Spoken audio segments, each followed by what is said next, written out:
Fala pessoal, sejam bem-vindos a mais um podcast Caminhos da Medicina. Lembra que o nosso podcast tem a missão de te ajudar a encontrar o seu caminho dentro da medicina. Meu nome é Gabriel Sandrin e aqui a gente vai conversar com diversos especialistas dos mais diversos caminhos da medicina, seja na assistência, no ensino, na gestão, na pesquisa, no empreendedorismo. E hoje o nosso caminho é da anestesiologia e medicina da dor. A gente vai conversar com o Dr. Erivaldo Bezerra Freitas, que é médico anestesiologista no Hospital Universitário da Universidade Federal do Maranhão. É também anestesista da empresa IAMA, UAN Anestesia e médico da dor na Clínica da Dor São Luís. Seja bem-vindo, Dr. Erivaldo Freitas. Como é que o senhor está? Tudo em paz? Meu amigo. É um prazer estar aqui contigo. Fiquei feliz com o teu convite e bora lá conversar, né? Vamos nessa. Então, como eu falei aqui na introdução, a nossa missão aqui, a gente tem muita gente que é estudante de medicina, que está meio perdido, não sabe qual caminho seguir. Ou a gente que é até formado. Sim. E fez residência e não gostou e saiu. E às vezes o que eu converso muito com o pessoal é que a galera não tem tempo de conhecer todas as especialidades dentro da medicina. No nosso internato a gente passa 2 semanas em cada uma, corrido. E às vezes a gente tem um viés de ver uma semana ali que não tinha alguns casos que representem muito bem aquela especialidade, né? E acabam se perdendo, assim. A gente acaba sair com a sensação de que, pô, será o que eu tenho que fazer de fato? Isso é clínica, é cirurgia, é anestesia, é patologia, radiologia. E a missão do podcast é dar uma acalmada no coração da galera, tentando mergulhar na trajetória de cada especialista que a gente vai trazer aqui. Então, antes da gente começar a falar da sua trajetória dentro da especialidade, eu queria saber do senhor como é que foi para decidir fazer medicina. Tem alguma influência na família? Foi um sonho? Foi uma coisa mais racional, perto do vestibular? Como é que o senhor decidiu ser médico? Eu nunca quis, assim, sonho de criança ser médico. Nunca foi meu sonho de criança porque eu não tenho nenhum exemplo na família de médico. Eu tenho só um primo que é médico na época. E eu sempre quis ser dentista, na verdade. Meu negócio era ser dentista. Desde criança eu falava que ia ser dentista. E aí, já no finalzinho do ensino médio, que eu comecei a pensar mesmo em fazer medicina. Mas foi tranquilo.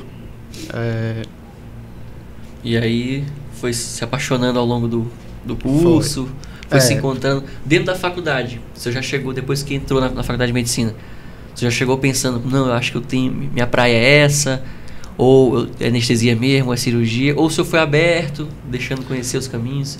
Assim que eu entrei na faculdade de medicina, eu pensava muito em fazer ginecologia e obstetrícia. Eu entrei querendo ser ginecologista obstetra, na verdade. E aí, no meio do curso, eu sempre ficava, mulher vai preferir ginecologista mulher, então acho que não vai ser muito legal fazer ginecologia. E aí, no 5º período da faculdade, que foi quando eu passei pela disciplina de anestesia, eu gostei muito. Eu disse, não, acho que é a anestesia que eu vou querer fazer. E aí, desde o 5º período da faculdade, eu decidi que eu ia fazer anestesia. Eu gostava de uma coisa ou outra. Pensei, depois vi otorrino, fiquei com vontade de fazer otorrino, mas aí disse, não, vou fazer mesmo anestesia. E no último ano da faculdade, tenho um amigo de infância que no meu último ano da faculdade, ele era R1 da ortopedia. E aí ele falava muito de ortopedia. Minha esposa, que na época era minha namorada, estava formando em fisioterapia. E aí eu comecei, rapaz, sabe que eu acho que eu devia fazer ortopedia? É uma forma até de conectar, né? Junto com a esposa. Sim, meu amigo já ficava, a gente vai trabalhar juntos e tal, faz ortopedia. Aí já tinha minha esposa que era fisioterapeuta, disse, eu acho que eu vou pensar em fazer ortopedia mesmo. E aí, nesse último ano da faculdade, eu comecei não, vou fazer ortopedia. E aí, eu terminei a faculdade querendo fazer ortopedia. Então, eu terminei a faculdade no final de 2011. Então, nesse final de 2011, eu saí fazendo Até 2010, anestesia era tudo na minha vida. Eu queria ser anestesista. Era meu grande amor. Só acompanhei vários colegas anestesistas e tal. E aí, no último ano, eu disse, não, vou fazer ortopedia mesmo. E fiz todas as provas de residência que eu fiz, foi para ortopedia. Na época, eu passei aqui, na UFMA, para ortopedia. E eu passei em um lugar muito legal também, que foi lá na Unesp de Botucatu. Sim. Passei também para ortopedia, né? E aí eu disse, não, eu vou para a Unesp de Botucatu, que era... Centro de maior referência, né? Muito bom e tal, era super bem falado. Uhum. Eu disse, pronto, eu vou fazer ortopedia na Unesp de Botucatu. Achava que eu tinha resolvido a minha vida, né? Sim. E aí eu fui, na época, a minha esposa foi comigo, na época a gente era só namorados, mas ela disse, não, vou contigo, vou passar uns 15 dias lá contigo e tal, a gente vai junto. E aí ela foi comigo e no dia que eu cheguei lá em Botucatu, era 2h da tarde, mais ou menos. 6h da tarde eu já estava de plantão. Ele já tinha me colocado de plantão. Seja bem-vindo à residência de ortopedia. Sim. No primeiro dia da residência, 1º de março. No primeiro dia da residência. Na época, acho que era fevereiro que começava, foi né? Mudando, né? Foi mudando. Então, eu cheguei lá 2h da tarde, 6h, eu já estava de plantão. E lá é uma faculdade bem, assim, protecionista, né? Eram 5 vagas para residência de ortopedia e 4 colegas R1s eram da casa. Só eu era de fora, Sim. ainda do Nordeste, indo do Piauí. Então, assim, eu cheguei, todas as atenções eram para mim, né? E lá, como é uma cidade bem universitária, eles são praticamente só estudante, mora na cidade, né? E uma das colegas que era R1 comigo, estava em contato comigo e dizia, não, você não vai ficar em hotel, você vai ficar na minha casa e tal, pode deixar que eu moro só eu e meu esposo e você fica na nossa casa. E aí eu fui para ficar na casa dessa colega que era R1 junto comigo. Um dia desse eu fui até para São Paulo assistir uma aula, um curso, e a gente até se encontrou para conversar e tudo, relembrar a época. Eu fui para casa dela e aí eu cheguei lá 2h, 6h da tarde eu já estava de plantão. Aí foi pro plantão e ela e nesse mesmo dia à noite que me colocaram de plantão, ia ter um churrasco com todos os residentes, menos eu, né? Porque eu ia estar no plantão. Tudo arquitetado, será? Tudo arquitetado, né? E aí, essa minha colega que eu estava na casa dela foi pro churrasco com o esposo e levou a minha namorada, minha esposa na época também pro churrasco, né? Uhum. E eu no plantão. Aí quando foi no outro dia que eu saí do plantão, fui pra casa dela descansar e tal, minha esposa disse assim, eita, Arivaldo, o assunto do churrasco era só tu. Só teu nome que era o assunto do churrasco. Eu disse, nossa senhora, eu já tava assim... Nem cheguei. Aí eu disse, mas o que eles estavam falando e tal? Aí ela disse, não, estavam falando que tu não sabia de nada. Eu disse, gente, mas eu não sei mesmo de nada. E tu tinha chegado a 1h. Não é? Como é que eles sabiam que tu não sabia? Não é? Ainda tem isso, né? Aí eu disse, mas eu realmente não sei de nada. Na época da faculdade, você passa muito rápido por essas especialidades, né? Sei lá, passa 2 semanas vendo essas especialidades. Então, você não se aprofunda em nada. Então eu realmente não sabia nada, né? E eu tava lá para aprender mesmo. Não, a função é essa, né? Da residência. Aí eu já fiquei assim, né? Eu já tava assim meio com o pé atrás, aí já fiquei mais sobrancelha em pé. Aí essa minha colega que era R1 junto comigo, nesse mesmo dia disse assim, olha, Arivaldo, os meninos estão combinando que não vão deixar um plantão para ti, tu não vai ter nenhum plantão fora da residência. Então, assim, te prepara que tu vai viver mesmo só com tua bolsa da residência e tal. E minha mãe sempre dizia assim, meu filho, você formou, Agora é contigo, eu não posso mais lhe dar nada, agora assuma seus compromissos. Só um parênteses na história. Eles sabiam que a sua esposa, que era namorada na época, tava infiltrada no churrasco? Eles falavam de ti sem saber que era. Isso. Cara, mas existia todo um movimento, né? Pra dificultar o estrangeiro. Tu tá entendendo? Sim. E aí essa minha colega, eu não sei até que ponto foi bom eu ter ficado na casa dela ou não, sabe? Porque tudo que eles falavam, ela vinha e me falava, né? E aí ela disse, olha, eles não vão facilitar, tu não vai ter um plantão. E aí, ao mesmo tempo, eu lembrava minha mãe dizendo, olha, não vou te dar nada. Conflito mental absurdo. Aí eu disse, não, eu vou ficar aqui, aí eu vou ficar fazendo uma coisa que eu não tô gostando, vou passar fome, porque eu não vou ter oportunidade de trabalho nenhuma. Eu acho que não vai dar certo. Aí eu disse, não, mas eu vou esperar mais uns dias e tal. Ainda fiquei... Esse clima todinho já na primeira semana, né? Já na primeira semana, nos 2-3 primeiros dias. Uhum. E aí, a minha esposa estava com passagem comprada para voltar, acho que uma semana depois. E aí eu disse, sabe de uma coisa? Eu vou comprar minha passagem e voltar junto contigo, eu não vou ficar aqui. E aí eu já estava montando apartamento para morar, alugando, estava prestes a assinar contrato de aluguel. Aí eu disse, não, pode parar tudo, eu não vou continuar, vou voltar. Na época da faculdade, no último ano principalmente, eu achava assim que a minha única saída era ter que fazer a residência. Eu não me imaginava trabalhando, não, na minha cabeça eu tinha que ir para a residência, né? Eu acho que a gente termina, assim, às vezes, com a mente muito fechada. Sim. Você não se dá oportunidades, né? Sim. Acha que... Eu não me imaginava trabalhando, achava que a única... Não, eu tenho que fazer residência e tudo. E assim, às vezes, nem é... Às vezes aquilo acontece para tu enxergar que, às vezes, as coisas não estão no teu domínio, entendeu? Às vezes...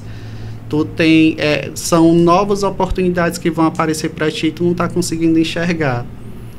E eu achava que era o fim do mundo se eu não passasse na residência. Eu tinha que ir para a residência, Resultado, eu não fiquei na residência, desisti da residência de ortopedia em uma semana. Na primeira semana ainda? Na primeira semana, desisti, vi que realmente não era para mim e tal, não queria. E aí... Não foi fácil para mim também. Eu estava num serviço muito bom. Eu ia recomeçar, estudar tudo novamente. E mentalmente, né? E porque mentalmente, já tinha aquela pressão interna de ter que fazer uma residência. Senão parecia que não era ninguém sem residência. Isso, E praticamente é expulso psicologicamente, né? De uma residência que te cercaram para poder sair. Sim. Cara, não imagino que nessa semana aí foi um turbilhão de... Foi um turbilhão. De emoções ali. Sim. E é só que eu não vou continuar. E quanto mais tempo passasse, para mim ia ser pior, né? Ser mais sofrimento, mais sofrimento, e era uma coisa que eu já percebi logo de cara que eu não ia conseguir e tal. Então eu disse, não, eu vou parar mesmo, eu vou voltar. Chegou a dar tempo de conhecer a ortopedia de fato? Porque uma semana... Pois eu nem sei se chegou a dar tempo, essa barreira sabe? toda talvez nem te fez conhecer. Eu acho que não chegou a dar tempo realmente conhecer, sabe? Eu entrei ainda em várias cirurgias, dei plantão no pronto-socorro, participei de ambulatórios. E chegou a gostar, pelo menos naqueles pequenos momentos que o senhor tinha de uma cirurgia ortopédica ali, achou interessante ou já tinha aquela repulsa? Pô, não sei se é isso que eu quero mesmo. Eu já ficava, não, eu acho que não é isso. Chegou a brilhar os olhos, nem uns pequenos procedimentos ali, Não. Eu ficava olhando para o anestesista, acredita, era. Sério? Eu disse, não, acho que eu quero o lugar daquele cara ali. Excelente. Então, assim, eu já percebia que não era muito a minha praia. O meu lugar é ali. Na cabeceira ali.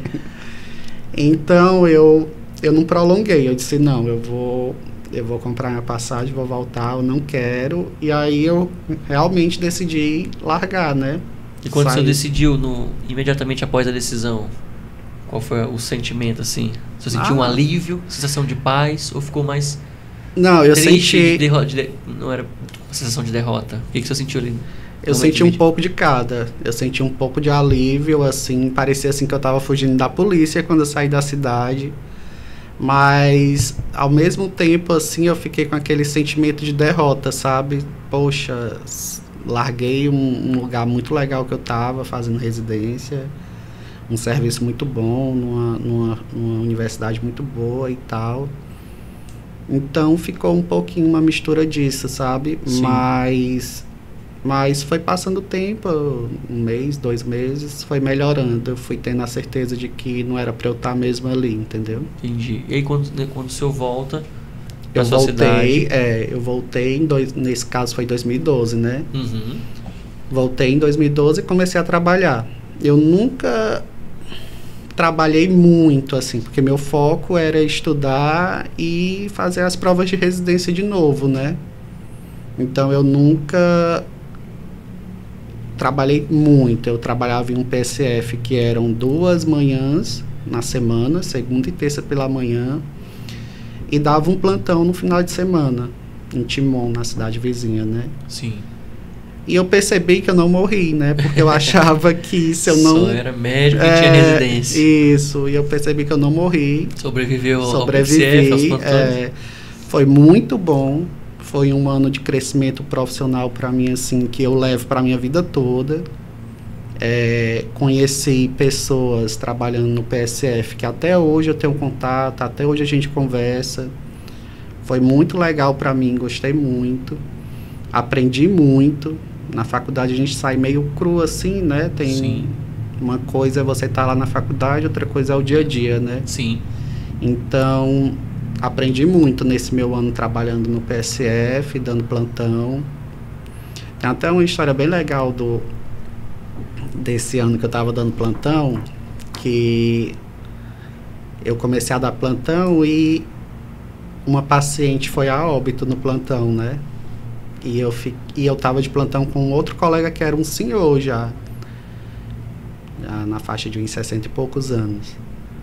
E aí a paciente foi a óbito e era uma paciente que ele estava assistindo, né?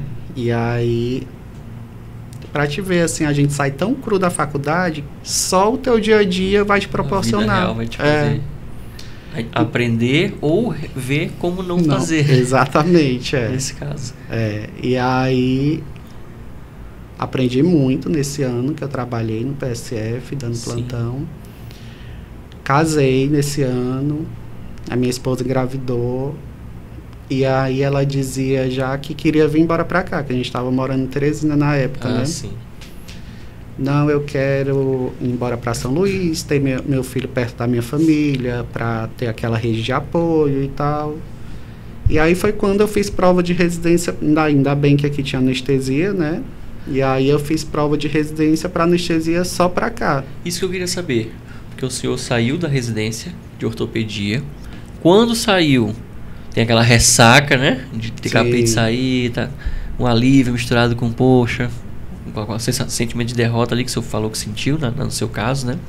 Mas já saiu sabendo que a anestesia era a especialidade correta? Ou o PSF foi mostrando aos poucos? E aí essa decisão de anestesia aconteceu muito tempo depois da desistência da ortopedia? Não. Eu saí da ortopedia e disse, não, vou fazer mesmo anestesia, que já era o que eu queria mesmo. Eu sempre pensei em anestesia, acompanhei, eu tinha uma vivência maior do que era anestesia e eu já larguei a ortopedia já com a certeza de que eu ia fazer mesmo anestesia, entendeu? Entendi. E a minha esposa até falava, olha, tá vendo, tu foi mudar... Tu sempre disse que queria fazer anestesia, tu devia ter continuado mesmo e tal. Eu sei. Então eu já saí da ortopedia com a certeza de que eu queria fazer mesmo anestesia. Comigo aconteceu exatamente a mesma coisa. Eu sempre pensei em cirurgia vascular. Sim. E o pessoal falava, tu é vascular, vai fazer vascular. No finalzinho da corrida, da residência de cirurgia geral, eu desviei o percurso e fui para cabeça e pescoço. Mesmo sentimento. Sim. E aí cai meio que de paraquedas, uma especialidade que não tem muita vivência, e aí não se encanta tanto pela rotina, né? E aí o mesmo processo aconteceu comigo. Eu saí da cabeça e pescoço já com a certeza, não com a certeza imediata, tinha o sentimento de que era vascular, e aí foi construindo ao longo daquele ano, né? Sim. Após a saída da residência.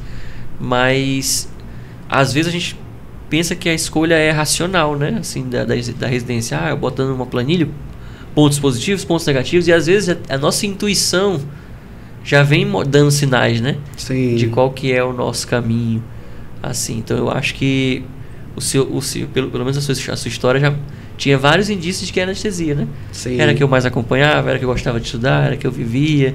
E uma coisa que eu ia perguntar em relação a quando o senhor decidiu por anestesia e aqueles comentários da galera da resistência de ortopedia, de certa forma se perpetuou ali com o senhor, tipo, agora que eu não quero decidir sair da ortopedia e estou indo para anestesia, eu já tenho que chegar sabendo alguma coisa de anestesia. Já tenho que ter uma vivência. Não. Ou você não pegou pilha, não pegou essa pilha? Não. Foi com o mesmo sentimento, de voo em branco, tranquilo? Sim. E foi isso que aconteceu mesmo, assim, eu entrei também na residência de anestesia, eu não sabia nada. E logo você vai, é o caminho natural da residência, né? Logo você vai se sentir pressionado a, não, eu tenho que chegar sabendo agora, já que na outra o pessoal comentou. Não. Cara, que coisa, né? Como que ainda existe, talvez exista até hoje, né? Com certeza. A gente, talvez no passado a galera disse que era um pouco mais forte a questão do protecionismo, né? De ter residência da própria casa ou da própria região. Sim. Mas esse protecionismo talvez de forma mais sutil ainda existe até hoje, com relação a botar nos plantões piores, melhores, e isso é muito complicado, porque... Eu acredito que ainda exista, né? Mas eu tinha assim... Eu saí da ortopedia já com a certeza de que ia fazer anestesia. Nunca passou outra especialidade na minha cabeça a não ser anestesia, né? Agora, o que mais lhe chamava a atenção dentro da anestesia? Era a rotina? Era uma rotina em centro cirúrgico? É a matéria em si, que é legal de estudar? É o fato de ter procedimento? Ou de não ter aquela relação tão amarrada com o paciente, ter uma coisa mais... Quais são assim, os pontos da anestesia que o senhor achava que combinava com o senhor? Sim, eu costumo falar assim, que tudo tem o seu lado positivo e o lado negativo, né? Anestesia eu gostava muito porque, assim, eu via que era uma especialidade muito prática. Então, assim, era muito procedimento, tu fazia, era resolutivo. Então, assim, tu vai, faz, tu já vê o resultado do que tu fez. Existe uma relação, sim, médico-paciente, mas, assim, não é aquela coisa muito estreitada, né? Tu saiu dali, pronto, tu não tem mais a relação com o paciente. E eu achava, assim, muito massa a anestesia. Como é que tu coloca a pessoa para dormir e a pessoa vai acordar e não vai sentir dor Cara, é muito massa, né?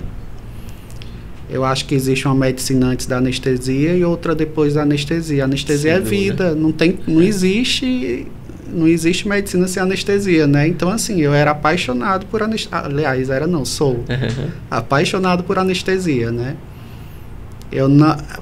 Para falar a verdade, a parte teórica da anestesia eu acho muito difícil. Era uma coisa que às vezes me travava um pouco em relação a decidir fazer anestesia, porque eu achava muito difícil a parte da teoria, né? Você tem que dominar muito a parte de fisiologia, de farmacologia. Então essa parte aí é densa, né? Muito, muito teórica e é bem mesmo... A parte é bem difícil, a parte teórica da anestesia era uma das coisas que eu ficava um pouco pé atrás por fazer, né? Poxa, mas eu nunca vou dominar tanto assim a teoria, porque eu sempre achava a teoria bem difícil da anestesia. Mas na vida prática, na prática do dia a dia, eu gostava muito do serviço do anestesista. Da rotina dele em si, né? Da rotina dele em si. Então, assim, tudo tem os prós e os contras, né? Anestesia, para mim, assim, eu não consigo me ver em uma outra especialidade que tenha me dado um retorno tão rápido como eu tive com a anestesia. Talvez se eu tivesse feito qualquer uma outra, eu não teria tido um retorno tão bom como eu tive com a anestesia. Retorno que eu falo no sentido de realização pessoal e profissional mesmo. Sim. Então, assim, me deu um retorno muito rápido. Eu não tenho do que reclamar da anestesia. Uhum. Eu sou muito feliz em ter feito essa escolha. Mas tem a parte ruim também, né? Qual que é? Quais são os contras da vida de anestesista?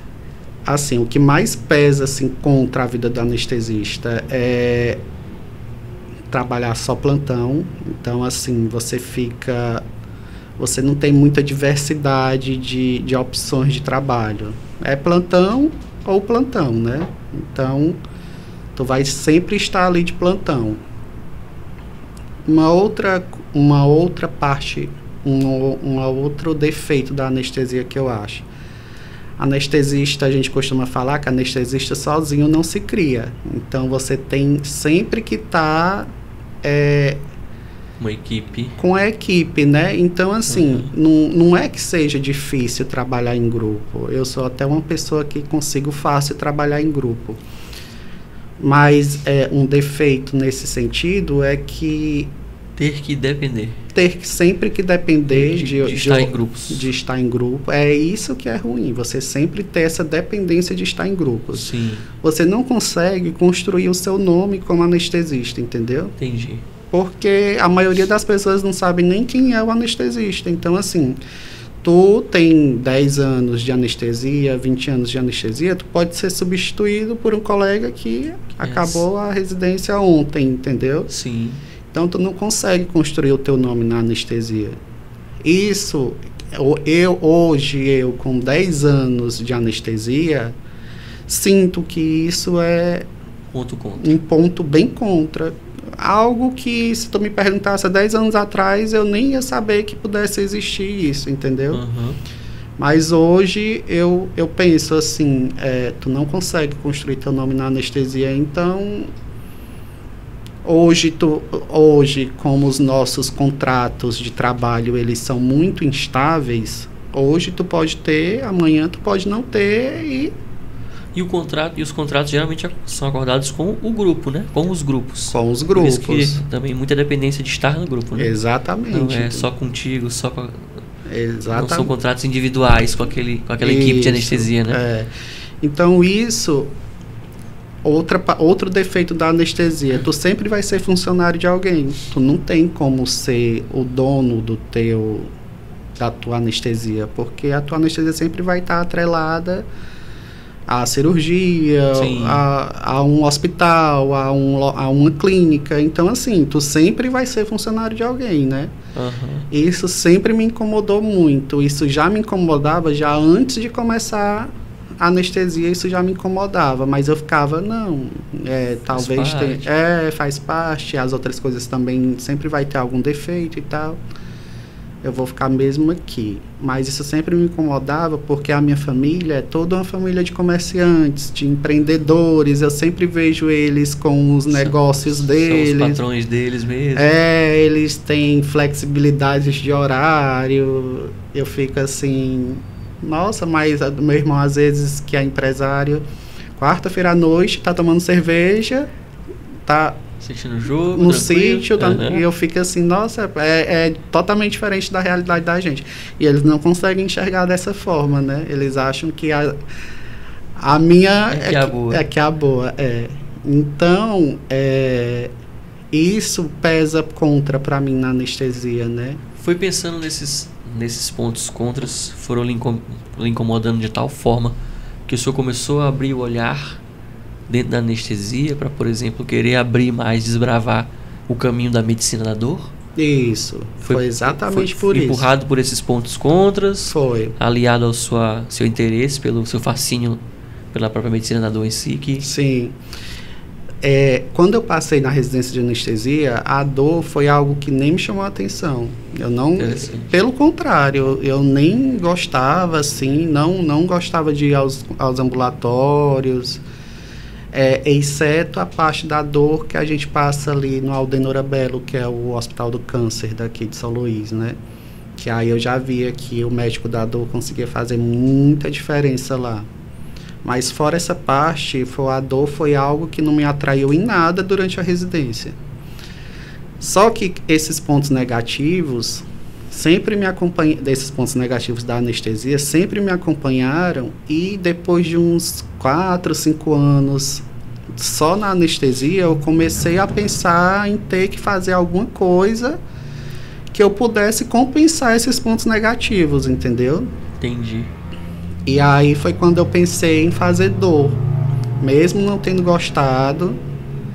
Interessante.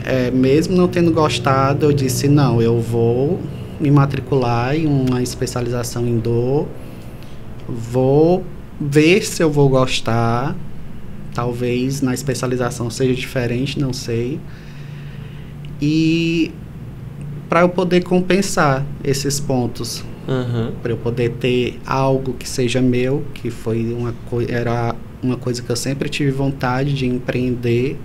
Sim. E aí... O senhor vira o dono do paciente, né? Isso. Cuida da dor dele. Sim. Fica mais independente, faz uma carreira mais solo. Sim, sim. E aí eu me matriculei na especialização em dor, né? Quando eu comecei, eu já comecei a enxergar de uma forma diferente. Eu via que o que eu tinha passado pela residência era isso aqui da dor, né? E a dor era um mundo infinito aí de possibilidades que cresce a cada dia. Então eu comecei a ir me empolgando, né? Digo, não, a dor não era nada do que eu pensava que era, é outra coisa completamente diferente, dá para fazer muita coisa, tem um caminho aí gigantesco. Eu vou continuar. E aí fui fazendo a especialização em dor, e eu trabalhava em um centro cirúrgico muito grande aqui em São Luís, né? Tinha um relacionamento com muitas pessoas no dia a dia, e as pessoas foram começando a saber que eu estava fazendo a especialização em dor, né? E aí sempre que eu voltava, parecia uma coisa assim, sempre que eu voltava de uma aula da minha especialização que eu estava fazendo em São Paulo, que eu voltava na outra semana, aí nessa semana eu tinha ido para São Paulo, assistir a aula, tinha sido uma aula de neuralgia pós-herpética, por exemplo, né? Dor na neuralgia pós-herpética. Na semana que eu voltava, alguém lá do meu trabalho vinha falar comigo, falar que era um caso exatamente de neuralgia pós-herpética. Eu disse, rapaz, parece uma coisa, né? Olha sempre aí. Puxa o tema da... E aí eu conseguia orientar e tal, falava. E geralmente, assim, esses pacientes de dor são bem sofridos, né? Já vem de muitos colegas e tal, e aí eu orientava, e uma semana, 2 semanas depois, a colega do trabalho dizia, doutor Ivaldo, melhorou muito com o que você passou e tal. Eu disse, olha, nossa, tá dando certo, talvez seja uma boa. Só um parênteses. Quando o senhor começou a se interessar pela dor, o senhor tinha quantos anos de carreira dentro da anestesia? Eu tinha 5 anos de carreira exclusiva na anestesia. Foi quando eu comecei a fazer dor. Por isso que eu vejo a importância desse podcast. O senhor já com 5 anos de carreira de anestesia, ainda rotulava o mundo da dor como aquele que o senhor viu uma parcela pequena durante a residência, né? Para ver que como é que no internato a gente vai ter conhecimento de todos os caminhos, né? Se nem depois de ser especialista a gente conhece os caminhos da nossa própria especialidade. Não é verdade? E aí eu comecei a perceber que eu conseguia fazer diferença na vida de muitas pessoas com a dor, né? E aquilo foi me empolgando. Eu fui continuando fazendo, passei 2 anos fazendo a especialização em dor.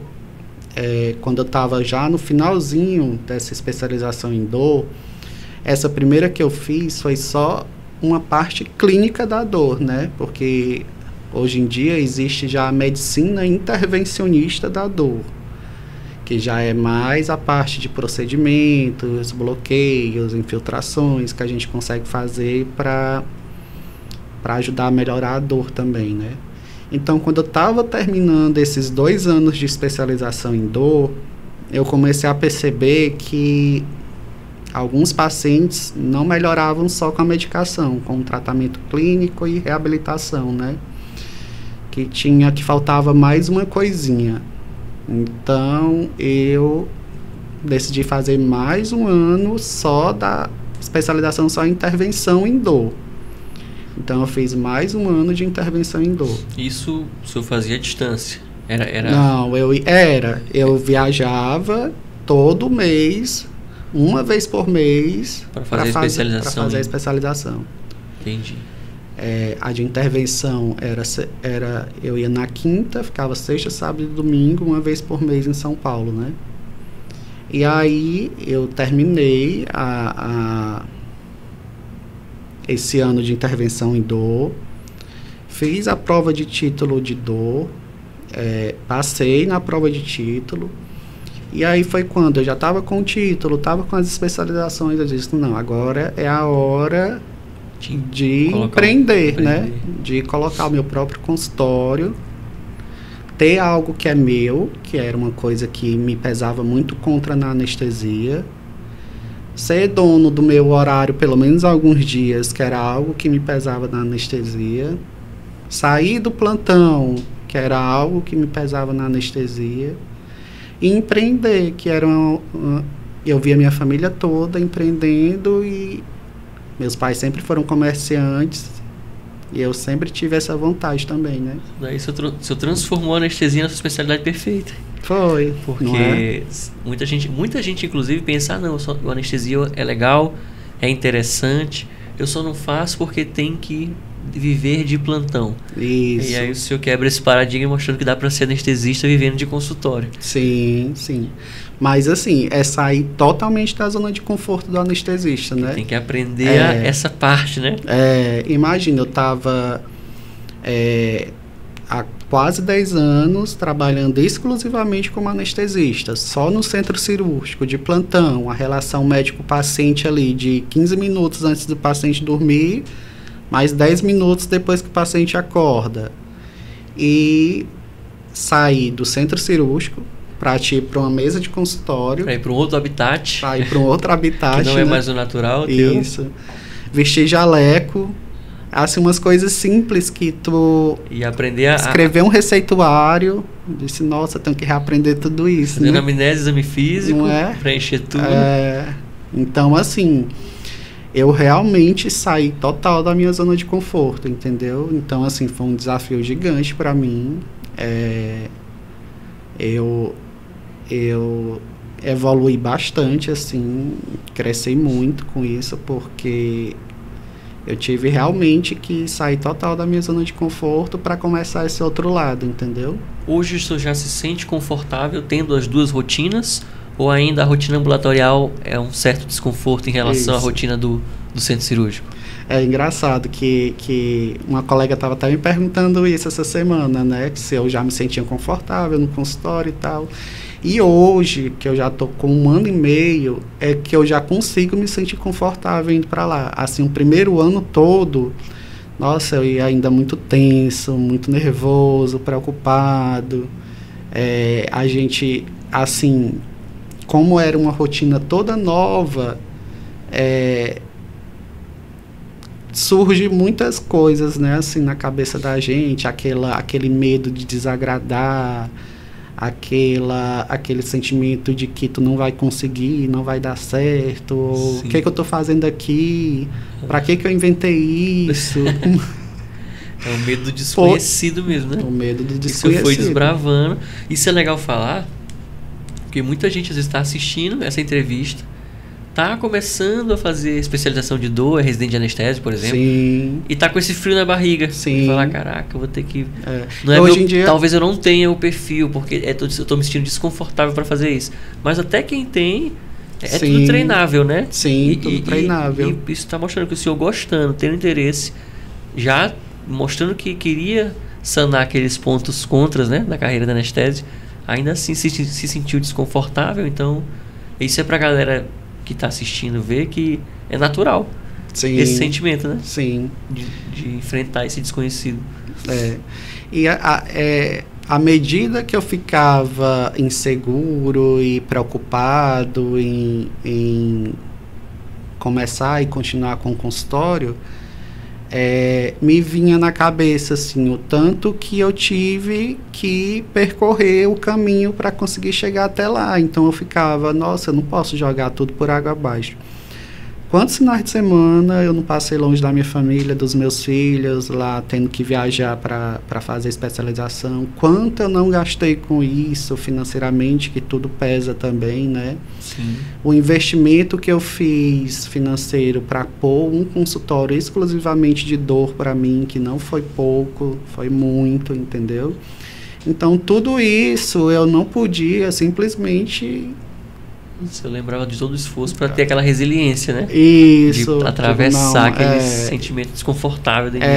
Esse desconforto do início, porque para mim foi um desafio muito grande ter que, depois de quase 10 anos, ter que mudar minha rotina completamente, pelo menos naqueles dias que eu estava no consultório, né?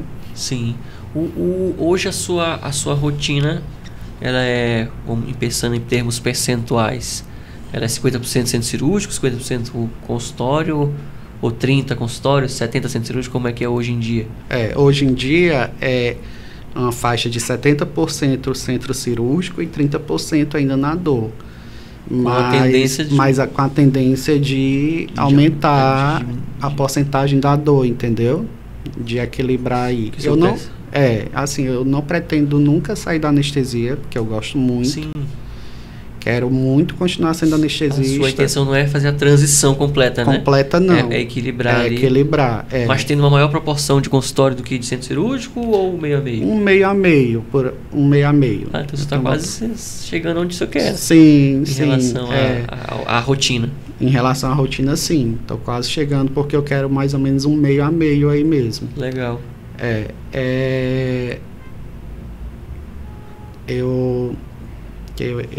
E hoje em dia, para todos os colegas, assim, os residentes da anestesia, eu sempre recomendo, faz dor.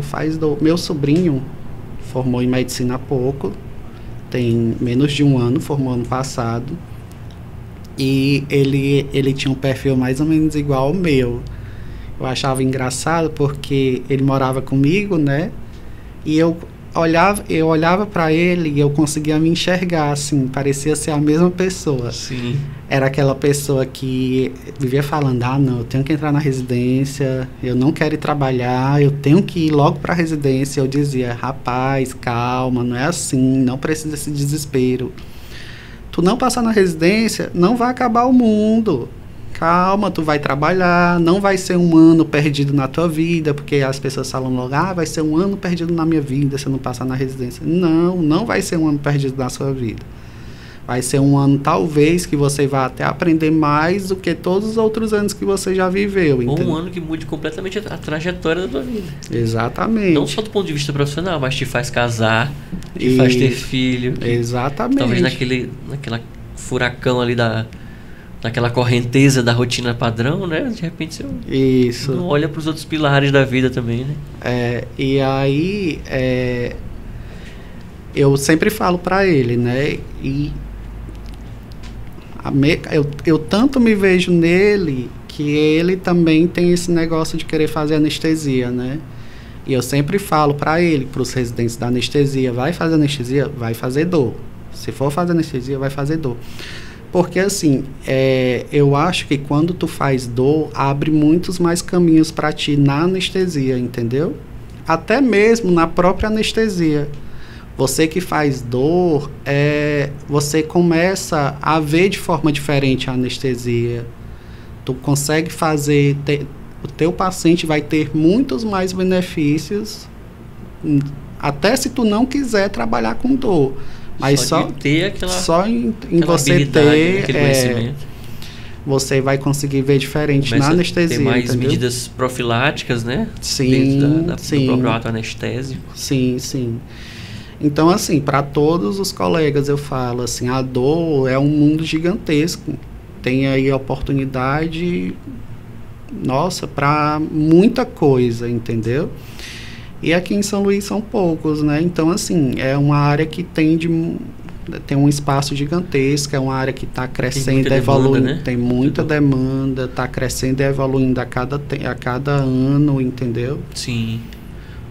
Então, assim, foi uma decisão difícil para mim na época, porque eu tive que sair muito da minha zona de conforto, mas é uma decisão que me completou mais na anestesia, entendeu? Foi muito bom para mim. Sente mais completo, né? Como anestesista. Em relação a abrir o consultório, e aí como o senhor começou a captar pacientes para esse consultório? O centro cirúrgico ajudou muito nisso? Na relação com os outros cirurgiões, que tem uma rotina ali que você vai, de certa forma, divulgando o seu trabalho, até pelo próprio ato anestésico. O cirurgião já vai sabendo, trabalha com dor, tem um paciente para ti. Então, essa captação inicial, do início de consultório, que talvez seja a fase mais difícil, né? Tirado da inércia para começar a movimentação. Foi muito pela relação do centro cirúrgico? Foi uma coisa mais de investimento em marketing mesmo, digital e tudo mais? Ou foi o boca a boca em si, já que a demanda é tão grande?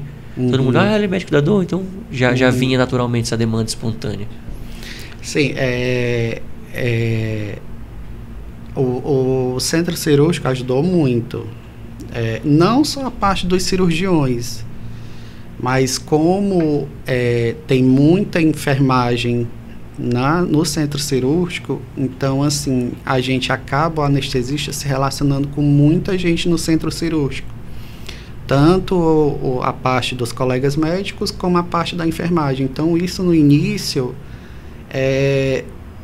ajudou muito, muito, porque assim, eu não me sentia novo no mercado, entendeu? Eu não tinha a sensação de que eu estava chegando agora, que eu era um médico da dor, mas que estava chegando agora. Não, eu não tinha essa sensação, porque assim, muitas pessoas já me conheciam, já conheciam o meu trabalho como anestesista, e isso ajudou muito. No início eu tive muitas indicações de pacientes pelos próprios colegas médicos com quem eu convivia e pelas colegas da enfermagem que, quando conheciam alguém que estava precisando, indicava. Sim, já tinha confiança pela própria experiência no centro cirúrgico, né? Sim. Já vê como ele é como anestesista, então essa bagagem, já conta essa bagagem. Já conta. Essas horas de voo já vale na carreira do médico da dor, né? Sim, eu senti que contou, entendeu? Legal. Uma outra coisa que eu queria falar, não é fácil empreender, né? E assim, no início, quando eu falava para alguns colegas que eu ia colocar consultório de dor, nossa, vários falavam, não coloca, olha, isso não vai dar certo. Ó, tu quer colocar mesmo? Então faz o seguinte, tu atende no consultório de um outro colega e aí fica melhor para ti, tu vai ter menos gastos e tal. E eu até pensei nessa possibilidade, só que assim, a dor, como ela é muito pouco divulgada, muita gente desconhece o médico da dor, eu achava que se eu fosse entrar só para atender em um consultório de um outro colega, de uma outra clínica, a dor ia continuar ali abafada, sem ser vista, sem ser divulgada, entendeu? Então, não, eu vou colocar mesmo... protagonismo, né? Na medicina da dor. Não, eu vou colocar mesmo meu consultório, com meu nome logo, Clínica da Dor, porque aí quando as pessoas já verem, já vai associar mesmo que é dor. Então, foi mais uma barreira que eu tive que quebrar, porque assim, se eu tivesse ido pela orientação da maioria das pessoas com quem eu tinha conversado, eu tinha desistido, eu não tinha colocado consultório. Porque se eu ia colocar numa situação onde ela ficasse mais abafada, aí talvez você não. Talvez. Ela ia perdendo espaço, você ia focar muito mais no centro cirúrgico mesmo. Exatamente. Então, eu quis colocar mesmo o consultório. Foi uma atitude tanto, sim, né? Sim. Você arrisca, né? Arrisca, e não pouco, né? Porque assim, o investimento que eu fiz foi de muito formação, alto. de consultório, de estrutura, tecnologia, tudo, né? Exatamente, entendeu? De tempo. De tempo. E aí, que a gente estava conversando do início do consultório, né? Do início do consultório, sim.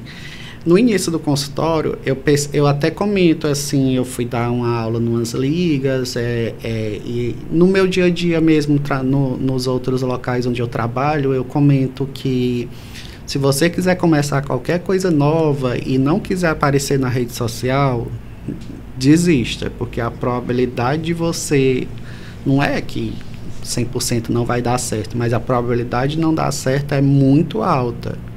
Então, hoje em dia, vai começar alguma coisa, pode se preparar que você vai ter que colocar seu rosto na rede social, vai ter que dar a cara a tapa mesmo, entendeu? Porque isso faz muita diferença. No início, meu consultório, apesar de eu conhecer várias pessoas no meu ambiente de trabalho da anestesia, mas no início, meu consultório era assim, 90% os pacientes vinham do Instagram, 10% vinha de indicação de alguma outra pessoa. Então, assim, era Instagram, entendeu? A maior captação era do Instagram. Então, isso de forma orgânica, ou o senhor investia em tráfego pago, em agência, em social media, ou não? Foi uma coisa bem orgânica mesmo? Não, foi bem orgânica. A única coisa que eu fazia era um tráfego pago, mas mídias sociais eu nunca fechei assim com ninguém, entendeu? Sim. Eu mesmo faço os vídeos, aí hoje em dia... é muito bom. Hoje em dia... verdade. Sim, e outra... Assim, eu sempre tive um bloqueio com a minha voz, sabe? Eu acho a minha voz muito anasalada, feia, que eu não consigo falar direito. E eu fui desbloqueando. Eu fui assim, não, porque eu comecei a perceber que eu postava uma foto, um texto, algumas pessoas olhavam, liam, mas quando eu postava um vídeo falando... A conexão era outra, né? Outra. Não adiantava, era diferente, chegava em muita mais pessoas, tinha uma repercussão maior. Eu postava um vídeo, a agenda do consultório já repercutia lá na outra semana. A secretária já dizia, doutor Erivaldo, o que é que você fez? Tem um monte de gente ligando, tem um monte de gente marcando. Então, assim, era diretamente... Eu fiz um vídeo. Então, assim, era diretamente proporcional, entendeu? Então, eu disse... aí hoje em dia eu faço assim, eu gravo o vídeo, eu mando para minha esposa, aí ela olha o vídeo, aí ela diz, tá ok, pode postar. Ela aprovando, eu posto, dane-se, eu não tô nem aí para quem vai falar que a minha voz tá feia, que eu não sei falar. Tá. Isso é até uma reflexão pra gente mesmo. A gente às vezes tá com autocrítica demais, né? Isso. Tipo, pô, meu perfil, eu tô calvo. Ainda agora eu falei pros meninos da produção, tenta botar a câmera mais alta porque eu tô ficando calvo. Mas, tipo, a gente tá falando de impactar com a mensagem. Se a voz é um pouquinho mais aguda, mais grossa, se o teu cabelo é maior, menor, se teu olho é azul ou preto, isso não vai fazer a diferença no valor que tu tá gerando no que a pessoa tá ouvindo ali. Exatamente. É isso que importa. E é isso que importa. E outra, quem tiver interesse pelo que tu tá falando, vai parar e vai ver. Quem vai criticar, geralmente são as pessoas que não têm interesse no que tu tá querendo falar, entendeu? Então, assim, são as pessoas que não vão agregar pra ti, entendeu? Sim. Não é o teu público-alvo e não vão ter nada para agregar. Então, assim... Eu demorei um tempinho para desbloquear isso, mas hoje, na minha cabeça, isso já é desbloqueado. Se eu faço um vídeo... Eu, pelo menos, também não ouço o vídeo mais de uma vez. Eu só vejo uma vez, porque se tu vê duas, aí a tua boca já ficou torta, o teu olho tá mais baixo que o outro, tu tá vesgo, tua voz tá horrível. Então, assim, eu olho uma vez, mando para minha esposa, ela deu ok, eu posto. E... Se uma pessoa, que acontece às vezes até demais, mas se uma pessoa me responde que aquele vídeo foi útil e que fez diferença, que a mãe dele também tinha aquela mesma dor e viu falando sobre aquela dor que vai lá no... Pronto, pra mim já... Que tem solução, já calma o coração dela. Isso, pra mim já foi... Já foi útil, já valeu, já consegui atingir o que eu queria atingir, entendeu? Cara, que bacana. Então, às vezes, assim, você se prende tanto com medo do que as outras pessoas vão falar, das críticas que tu vai receber. Às vezes isso nem vai acontecer, aí tu te prendeu à toa E às vezes vai acontecer, mas assim, vai fazer parte da tua vida, não vai fazer diferença, entendeu? Não vai fazer diferença na vida de quem realmente está precisando de um médico da dor. Exatamente. E vai criticar, talvez seja alguém até concorrente e tudo mais. Exatamente, entendeu?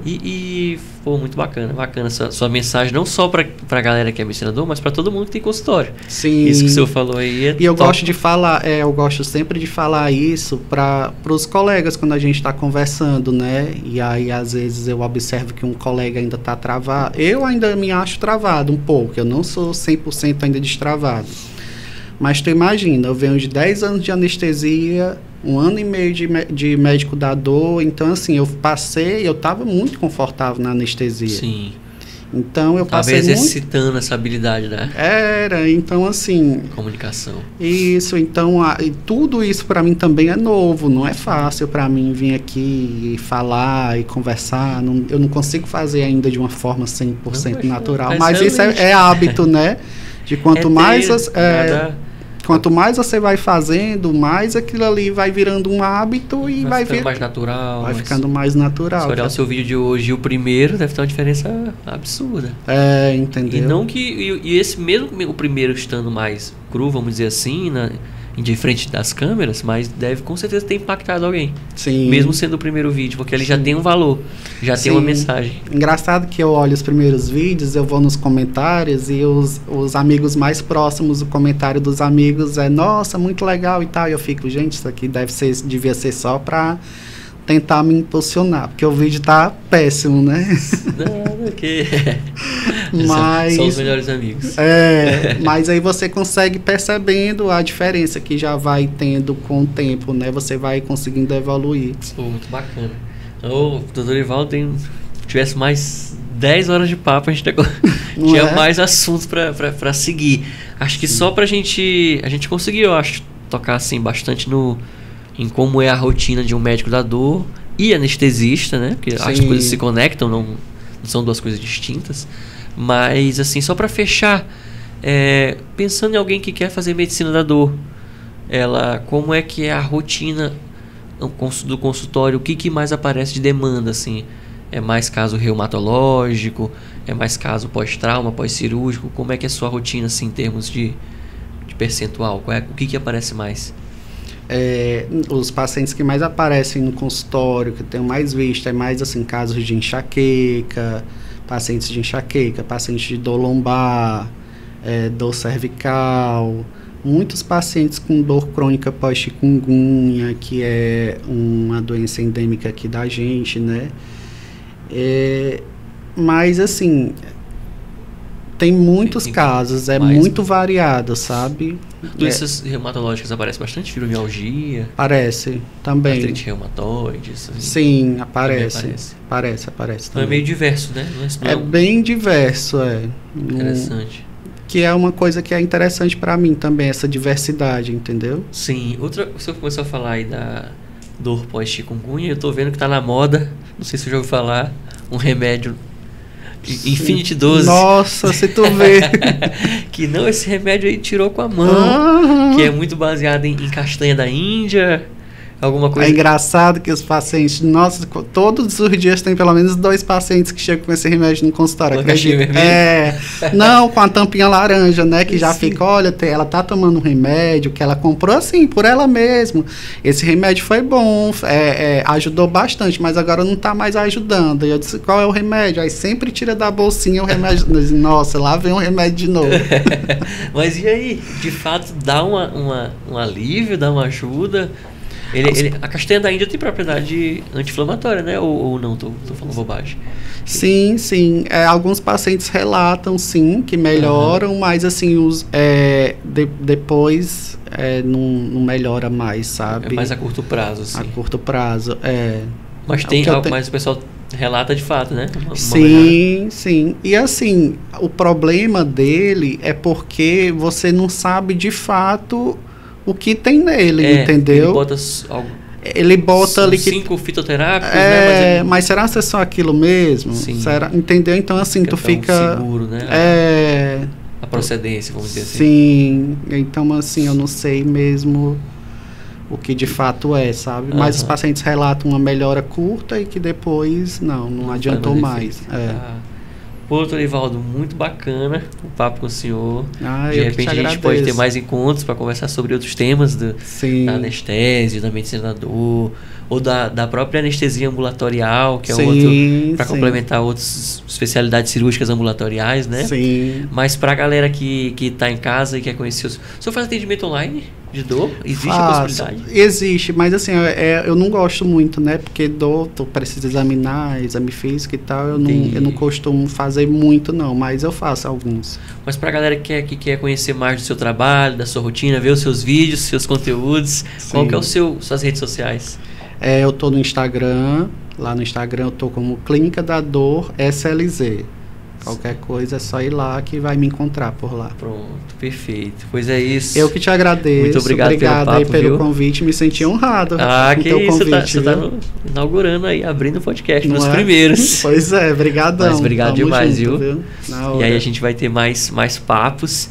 E aí pra galera que gostou do papo, não esquece de deixar o like, se inscrever no canal, seguir Dr. Irivaldo lá na @Clínica da Dor SLZ.